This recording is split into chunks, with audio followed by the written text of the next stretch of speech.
Hello everyone. Today I'm here with the topic the classification of rocks. In the previous video we have talked about the structure of the earth's crust. So today we will talk about the classification of rocks. The earth's crust is made up of various types of rocks differing from one another in texture, structure, color, permeability, mode of occurrence, and degree of resistance to denudation. A knowledge of these rocks is of paramount importance to geologists who study the composition and physical history of the earth, but the geographer too needs a basic knowledge of the most common rocks and their relationship with landforms, rocks also from the basis of for soil, and determine to some extent the type of natural vegetation and land use. So we must have a fair acquaintance with the rocks around us. Generally speaking, all rocks may be classified into three major groups, that is igneous, sedimentary, and metamorphic. According to their origin and appearance, we will talk about three types of rocks, that is igneous, sedimentary, and metamorphic. In these two topics, three topics, that is igneous rock, there are two types of igneous rocks, that is plutonic rocks and volcanic rocks. So igneous rocks are formed. There is question raised that what is igneous rocks. So igneous rocks are formed by the cooling and solidification of molten rock magma, which we call magma, um, from beneath the earth's crust. They are normally crystalline in structure.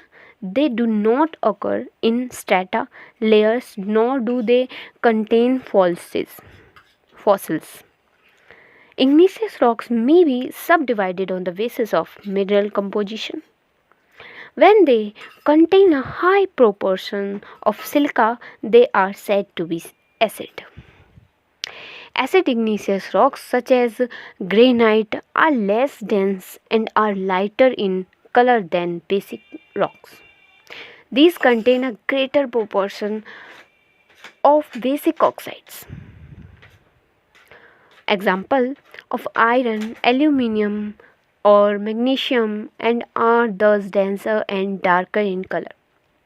In terms of origin, there are two main classes of igneous rocks. So, that is one, plutonic rocks. These are igneous rocks formed at some depth in the earth's crust. They have cooled and solidified slowly so that large, easily recognized crystals have been able to form.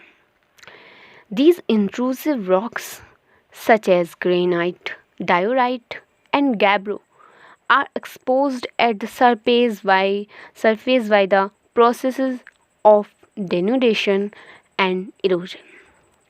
Number 2, volcanic rocks. These are molten rocks poured out of volcanoes as lavas. They solidify rapidly on the earth's surface and the crystals are small.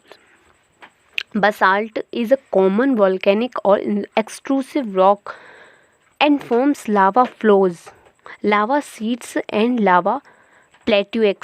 Example, those of Antrim in northern Ireland, the Deccan Plateau in India, and the Columbia Snake Plateau in USA. Some kinds of basalt solidify in a very peculiar manner to form long polygonal columns. A well-known example is the columnar basalt of the Giant's Causeway in Antrim. Some of the molten lava may push its way to the surface through clefts and passages, solidifying solidifying as vertical dikes or horizontal sills. Their origin and occurrence will be discussed in greater detail in next chapter.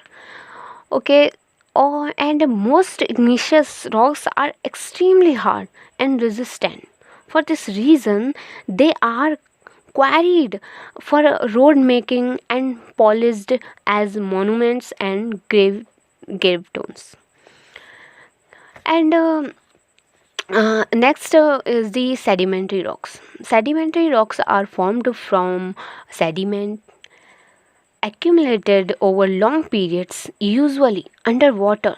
They are distinguished from the other rock type in their characteristics, layer formation, and are termed stratified rocks. The strata may vary in thickness from a few inches to many feet. The rocks may be coarse or fine grained, soft or hard. The material that forms sedimentary rocks may be brought by streams, glaciers, winds or even animals. They are non-crystalline and often contains fossil of animals, plants and other microorganisms.